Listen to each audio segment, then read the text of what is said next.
ಅಬ್ಬಾ ಮಹಾನುಭಾವ, ನಾನೇ ಮುಂದೆ ಹೋಗ್ತೀನಿ, ನೀವು ಹಿಂದೆ ಬನ್ನಿ.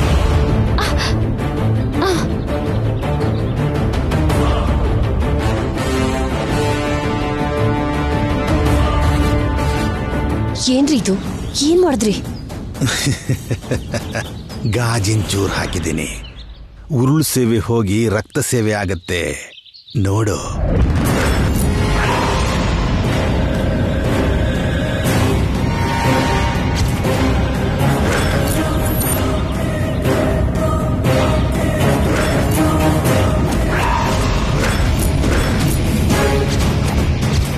ನಿತ್ಯ,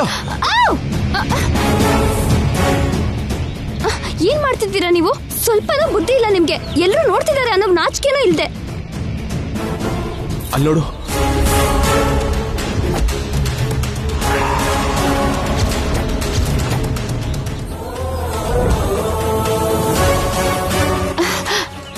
ಸಾರಿ. ಏನಾಯ್ತು ಜೈ? Nothing dad. ಗಾಜಿನ ಚೂರು ನಿತ್ಯಂಗ್ ಚುಚ್ಚಿದ್ರೆ ಅಂತ ನಿಲ್ಲಿಸ್ದೆ.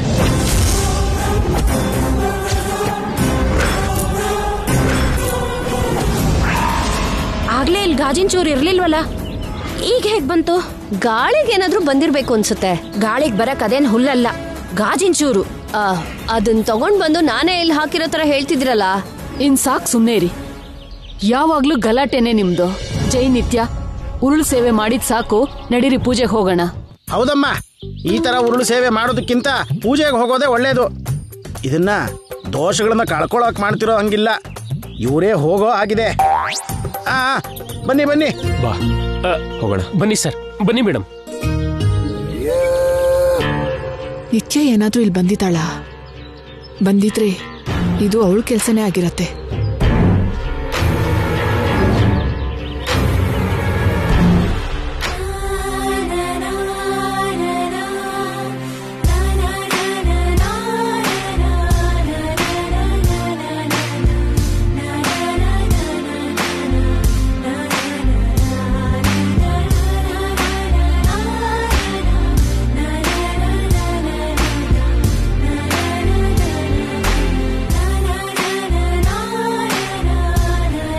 ಅಮ್ಮ, ಇಲ್ಲಿಗೆ ದೋಷ ನಿವಾರಣೆ ಪೂಜೆ ಪೂರ್ತಿ ಆಯ್ತು.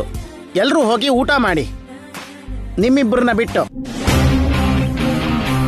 ಅದೇನು, ನಾವ್ಯಾಕೆ ಊಟ ಮಾಡಬಾರ್ದು? ರಿವೆಂಜಾ? ಇಲ್ಲಪ್ಪ, ಶಾಸ್ತ್ರ. ಸೂರ್ಯಾಸ್ತ ಆಗೋ ತನಕ ನೀವು ಉಪವಾಸ ಇದ್ದು ಆಮೇಲೆ ನೀವು ಮಾಡಿರೋಂಥ ಸ್ವಯಂ ಪಾಕನ ದೇವರಿಗೆ ಮಹಾನೈವೇದ್ಯ ಇಟ್ಟು ನಂತರ ನೀವು ಊಟ ಮಾಡಬೇಕು. ಸ್ವಯಂ ಪಾಕ ಅಂದ್ರೆ? ನಿಮ್ಮ ಕೈಯಾರೆ ಮಾಡಿರೋ ಅಡಿಗೆ ಅಂತ ಅರ್ಥ. ಓ, ಅಂದ್ರೆ ನಮ್ ಕೈಯಾರೆ ಮಾಡಿ ದೇವ್ರಿಗೆ ಕೊಡ್ಬೇಕು ಅಂತ? ಹೌದಪ್ಪ.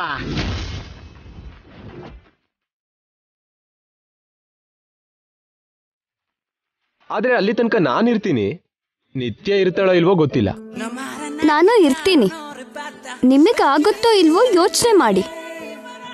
ಅಲ್ಲಿ ತನಕ ನಾನು ಉಪವಾಸ ಇದ್ರೆ ತಾನೆ ನಿನ್ನ ಅಂದನ ನೋಡ್ತಾನೆ ಕಳೆದು ಬಿಡ್ತೀನಿ. ಅರ್ಥ ಆಯ್ತಲ್ವಾ? ಸೂರ್ಯಾಸ್ತ ಆದ್ಮೇಲೆ ಬರ್ತೀನಿ. ಅಲ್ಲಿ ತನಕ ನಿಮ್ಮ ಅಡಿಗೆ ಕೆಲಸ ನೀವು ಮಾಡ್ಕೊಳ್ಳಿ. ಅವ್ರ ಹೊಟ್ಟೆ ಪೂಜೆನೋ ಅವ್ರು ಮಾಡ್ಕೋತಾರೆ. ಇನ್ನು ನಾನು ಹೊರಡ್ತೀನಿ, ಬರ್ತೀನಿ.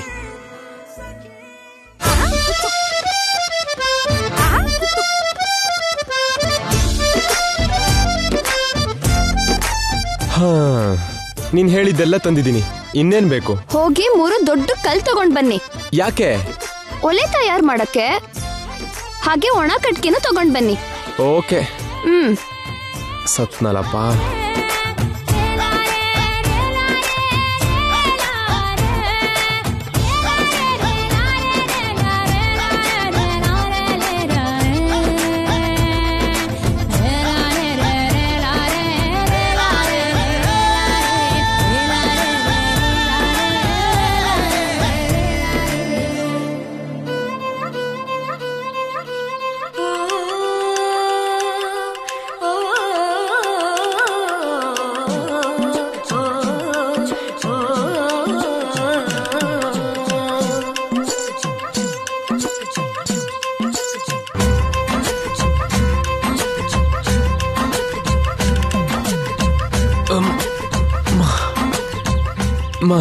ಇನ್ ನನ್ ಕೈಲಾಗಲ್ಲ. ಇನ್ನೇನು ಬೇಕಾಗಿಲ್ಲ ಬಿಡಿ.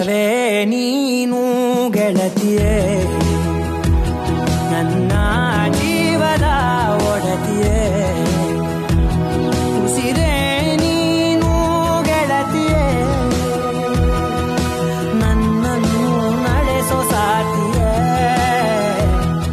ಜಗವೇ ನೀನು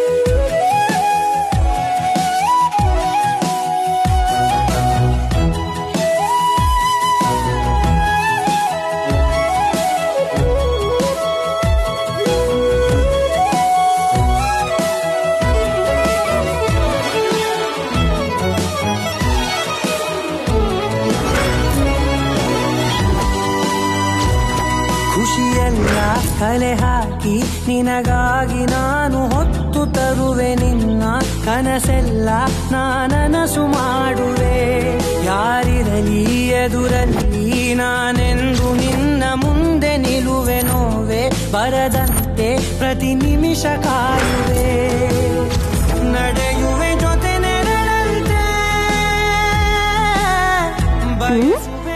ಏನು ಹಾಗೆ ನೋಡ್ತಿದ್ದೀರಾ? ಅಂದ್ರೆ ನೀನ್ ಹಾಗೆ ಅಡ್ಗೆ ಮಾಡ್ತಿದ್ರೆ ನಾನ್ ಹೀಗ್ ನೋಡೋದಕ್ಕೆ ತುಂಬಾ ಖುಷಿ ಆಗ್ತಿದೆ.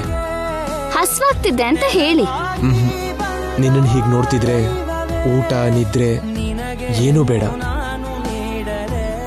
ಕೆಲವು ದಿನ ಅಲ್ಲ ಯುಗಗಳನ್ನಾದ್ರೂ ಕಳಿಬಹುದು. ಈ ಫೀಲಿಂಗ್ಸಿಗೆ ಏನಂತಾರೆ ಗೊತ್ತಾ? ಹಸ್ವು ಅಂತಾರೆ. ಅಲ್ಲ, ಪ್ರೀತಿ ಅಂತಾರೆ. ನನ್ನಂತ ಪ್ರೇಮಿಗಳು ಬದುಕೋದಕ್ಕೆ ಪ್ರೀತಿ ಮಾತ್ರ ಸಾಕು. ಅನ್ನ ನೀರು ಅಗತ್ಯ ಇಲ್ಲ. ತಾವೇನಾದ್ರೂ ತಪಸ್ ಮಾಡ್ತಿರೋ ಮುನಿ ಅಂತ ಏನಾದ್ರೂ ಅನ್ಕೊಂಡಿದ್ದೀರಾ? ಹೌದು, ನಿನ್ ಪ್ರೀತಿಗಾಗಿ ತಪಸ್ ಮಾಡ್ತಿರೋ ಮುನಿ ನಾನು. ಹಸು ಸಿಕ್ಕಾಪಟ್ಟೆ ಹೆಚ್ಚಾಗಿದೆ, ಕಂಗಾಲಾಗ್ಬೇಡಿ. ಸ್ವಲ್ಪ ಹೊತ್ತಲ್ಲೇ ಕತ್ಲಾಗತ್ತೆ, ತಿಂದ್ರಾಯ್ತು.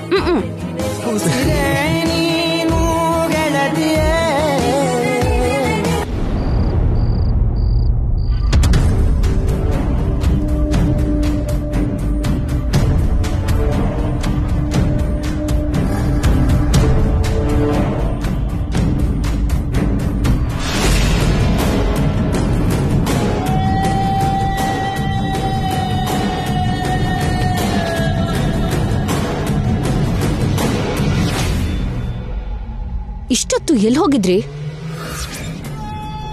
ಈ ಬೇವಿನ ರಸಕ್ಕೋಸ್ಕರ ಹೋಗಿದ್ದೆ. ಈಗ ಯಾಕ್ರಿ ಇದು?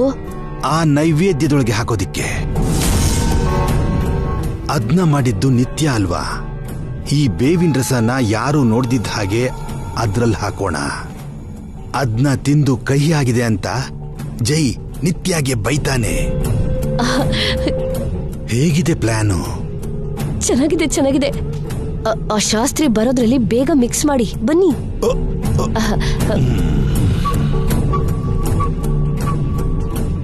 ಅನ್ನ ಅಲ್ಲಿದೆ.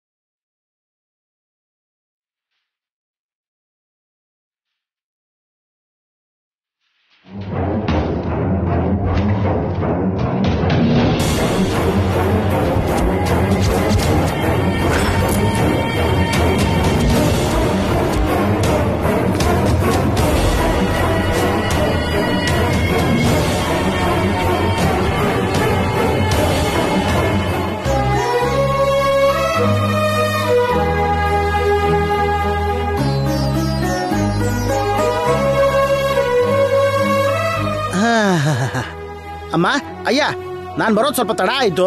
ಎಲ್ರೂ ನನ್ನನ್ನ ಕ್ಷಮಿಸ್ಬಿಡಿ. ಪಂಕಜ ಉಪ್ಪಿಟ್ಟು ಮಾಡ್ಕೊಟ್ಟಿದ್ಲಾ? ಹ್ಯಾಪಿನಾ? ಮಹಾಪ್ರಭು, ನಿಮ್ ಕೈ ಮುಗಿತೀನಿ. ದಯವಿಟ್ಟು ಗುಡೀಲಿ ಅವಳ ಹೆಸರು ಎತ್ತಬೇಡಿ. ಏನ್ ಮಾಡ್ಬೇಕೋ ಹೇಳಿ ಮಾಡ್ಬಿಡ್ತೀನಿ. ಇಬ್ರು ಒಬ್ರಿಗೊಬ್ರು ತಿನ್ಸಿ ಅಂತ ಹೇಳಿ ಸಾಕು. ಹೇಳಲ್ವಾ? ಹೇಳ್ದೇ ಇರ್ತೀನ? ಹೇಳ್ತೀನಿ. ಅಮ್ಮ, ಎಲ್ಲಿ ಸ್ವಹಸ್ತದಿಂದ ಮಾಡಿರುವಂತ ಪ್ರಸಾದ? ಅಲ್ಲಿದೆ ಶಾಸ್ತ್ರಿಗಳೇ, ಹೋಗಿ ತಗೊಂಡ್ ಬಾರ್ಮ.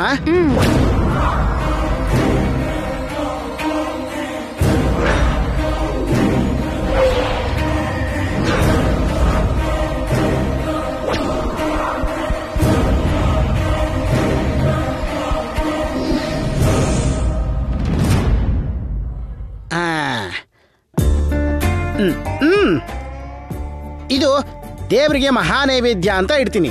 ನಂತರ ನೀವು ಪ್ರಸಾದನ ಸ್ವೀಕರಿಸಬಹುದು. ಆದ್ರೆ ಒಂದು ಷರತ್ತು, ಈ ಪ್ರಸಾದನ ನಿಮಗೆ ನೀವೇ ತಿನ್ನಬಾರ್ದು, ಒಬ್ಬರಿಗೆ ಇನ್ನೊಬ್ರು ತಿನ್ನಿಸ್ಬೇಕು.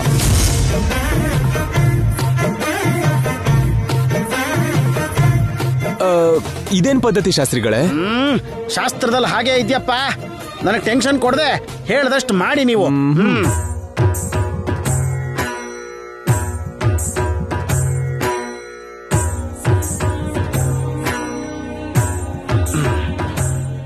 ಏ ಶಾಸ್ತ್ರಿ, ಅಲ್ಲೇನ್ ಮಾಡ್ತಾ ಇದೀಯ? ಇಲ್ಲಿ ಬಾ. ಓಕೆ ಜೈ, ನೀವಿಬ್ರು ಊಟ ಮಾಡಿ, ನಾವು ಹಾಗೆ ಓಡಾಡ್ಕೊಂಡ್ ಬರ್ತೀವಿ. ತೃಪ್ತಿಯಾಗಿ ಹೊಟ್ಟೆ ತುಂಬಾ ತಿನ್ನು ಜೈ. ದೇವರ ಪ್ರಸಾದ ಉಳಿಸ್ಬಾರ್ದು. ನಡೀರಿ.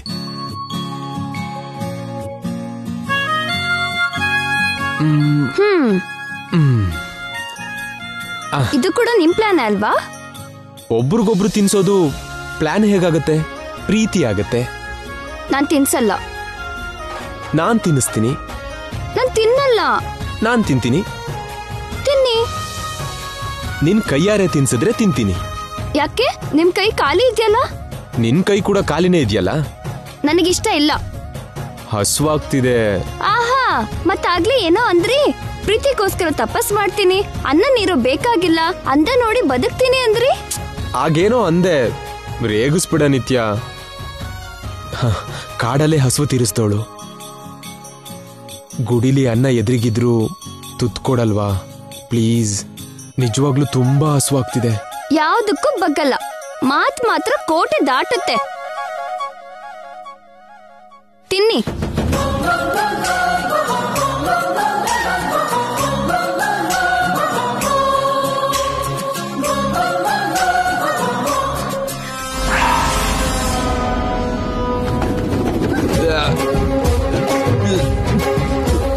ಇದು ಏನನ್ನ? ಬೆಲ್ಲದನ್ನ. ಬೆಲ್ಲದನ್ನ ಅಂದ್ರೆ ಸಿಹಿ ಇರ್ಬೇಕಲ್ಲ, ಇಷ್ಟು ಕಹಿ ಇದೆಯಲ್ಲ. ಯಾಕೆ? ಚೆನ್ನಾಗಿಲ್ವಾ? ಚೆನ್ನಾಗಿದೆ, ತುಂಬಾ ಚೆನ್ನಾಗಿದೆ.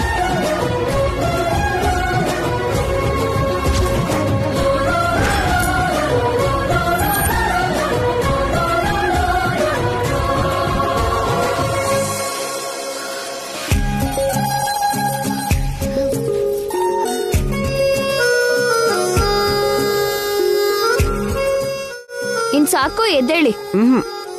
ಎಲ್ಲ ನಾನೇ ತಿಂತೀನಿ. ಅದು ಹೊಟ್ಟೆನ ಬಾವಿನ? ನಾನ್ ತಿನ್ಬಾರ್ದಾ? ನನ್ಗೂ ಹಸುವಾಗ್ತಿದೆ.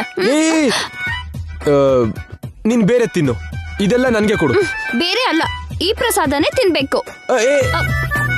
ಈಗ ಮುಗಿತು ಕತೆ. ಇಷ್ಟು ಕಹಿ ಇದೆಯಲ್ಲ. ಅದಕ್ಕೆ ನಿನ್ನ ತಿನ್ಬೇಡ ಅಂತ ಹೇಳಿದ್ದು. ಮತ್ತೆ ನೀವ್ ಹೇಗ್ ತಿಂದ್ರಿ? ನಿನ್ ಕೈಯಾರೆ ಕೊಟ್ಟಿಯಲ್ಲ, ಅದಕ್ಕೆ ಹ್ಯಾಪಿಯಾಗಿ ತಿನ್ಬಿಟ್ಟೆ.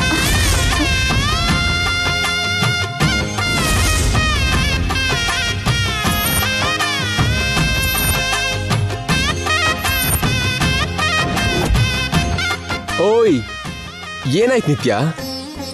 ಇಷ್ಟ ಕಷ್ಟನೆಲ್ಲ ಮರೆಯೋ ಹಾಗೆ ಮಾಡಿ ಆನಂದ ಕೊಟ್ರೆ, ಕಷ್ಟನ ಮನ್ಸಲ್ಲೇ ಇಟ್ಕೊಂಡು ಇಷ್ಟಪಡೋರಿಗೆ ಕಷ್ಟ ಕೊಡ್ತಿದ್ದೀನಿ. ಏನು? ಅಡ್ಗೆಲಿ ಏನೋ ತಪ್ಪಾಗಿರ್ಬೇಕು, ನನ್ನ ಕ್ಷಮಿಸ್ಬಿಡಿ. ಇಷ್ಟು ಚಿಕ್ಕ ವಿಷಯಕ್ಕೆ ಅಷ್ಟು ದೊಡ್ಡ ಎಕ್ಸ್ಪ್ಲನೇಷನ್ ಬೇಕಾ?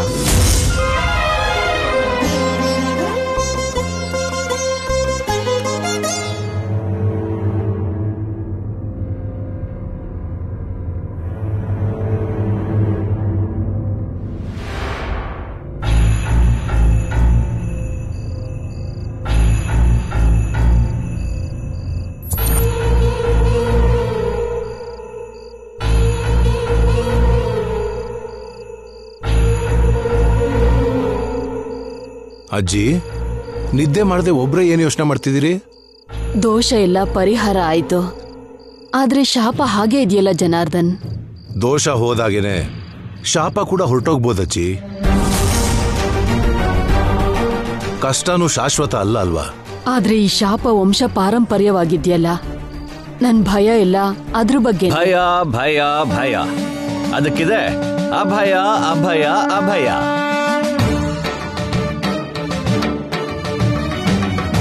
ಏಯ್ ಆ ಕಡೆ ಹೋಗು. ಹೋಗ್ತೀನಿ ಹೋಗ್ತೀನಿ, ನಿಮ್ಗೊಂದು ಮಾತು ಹೇಳಿ ಆಮೇಲೆ ಹೋಗ್ತೀನಿ. ಏಯ್ ಹುಚ್ಚುನ್ ತರ ಇದೆಯಾ ನೀನ್? ನಮ್ಗೇನ್ ಹೇಳೋದು? ಹೋಗ. ಇರು ಜನಾರ್ದನ್, ನೀನ್ ಏನ್ ಹೇಳ್ಬೇಕು ಅನ್ಕೊಂಡಿದ್ಯಪ್ಪ? ನಿಮ್ಮ ಸಮಸ್ಯೆಗೆ ಪರಿಹಾರ ಹೇಳ್ತೀನಿ. ನೀನೇನೋ ಪರಿಹಾರ ಹೇಳೋದು? ಹೋಗ. ಯಾವ ಹುತ್ತದಲ್ಲಿ ಯಾವ ಹಾವಿದ್ಯೋ ಹೇಳಿ ಬಿಡು. ತಾಳಿ ಪೂಜೆ ಮಾಡಿಸಿ.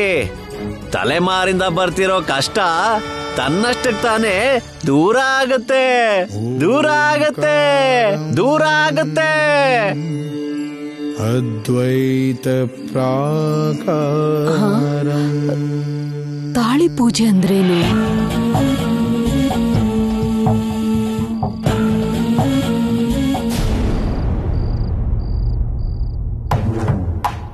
ಅಮ್ಮ, ತಾಳಿ ಪೂಜೆ ಅನ್ನೋದು ತಿರುವಣ್ಣಾಮಲೈ ಪ್ರಾಂತ್ಯದ ಸಂಪ್ರದಾಯ. ಆ ಪೂಜೆ ಮಾಡೋದು ಅಷ್ಟು ಸುಲಭ ಅಲ್ಲ. ನಮ್ಗೆ ಒಳ್ಳೇದಾಗುತ್ತೆ ಅಂದ್ರೆ ಯಾವ ಕಷ್ಟ ಆದ್ರೂ ಪರವಾಗಿಲ್ಲ ಶಾಸ್ತ್ರಿಗಳೇ. ಆ ತಾಳಿ ಪೂಜೆ ಬಗ್ಗೆ ಹೇಳಿ. ಅಮ್ಮ, ಆ ಪೂಜೆ ಮಾಡೋಕೆ ನಮ್ಮಂತ ಪಂಡಿತರಿಗೂ ಆಗಲ್ಲ. ನಿಮ್ಮ ಅದೃಷ್ಟ ಚೆನ್ನಾಗಿದೆ. ಆ ತಿರುವಣ್ಣಾಮಲೆಯಿಂದನೇ 3 ಜನ ಸ್ವಾಮಿಗಳು ಇಲ್ಲಿಗೆ ಬಂದಿದ್ದಾರೆ. ಆ ಪೂಜೆ ವಿವರ ಏನು ಅನ್ನೋದನ್ನ ಅವರನ್ನೇ ಕೇಳಿ ತಿಳ್ಕೊಳ್ಳೋಣ. ಬನ್ನಿ ಅಮ್ಮ.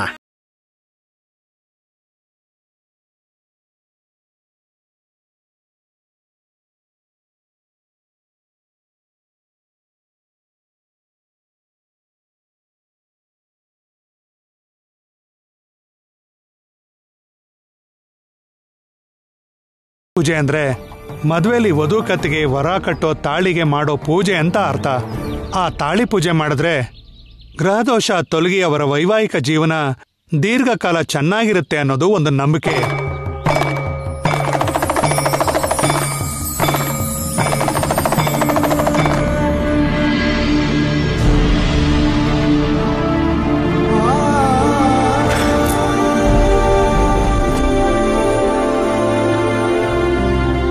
ಆದ್ರೆ ಆ ತಾಳಿನ ವಂಶ ಪಾರಂಪರ್ಯವಾಗಿ ಬರ್ತಿರೋ ಬಂಗಾರನ ಕರಗಿಸಿ ವೇದ ಮಂತ್ರದ ಜೊತೆ ಪವಿತ್ರವಾಗಿ ತಯಾರು ಮಾಡಬೇಕು.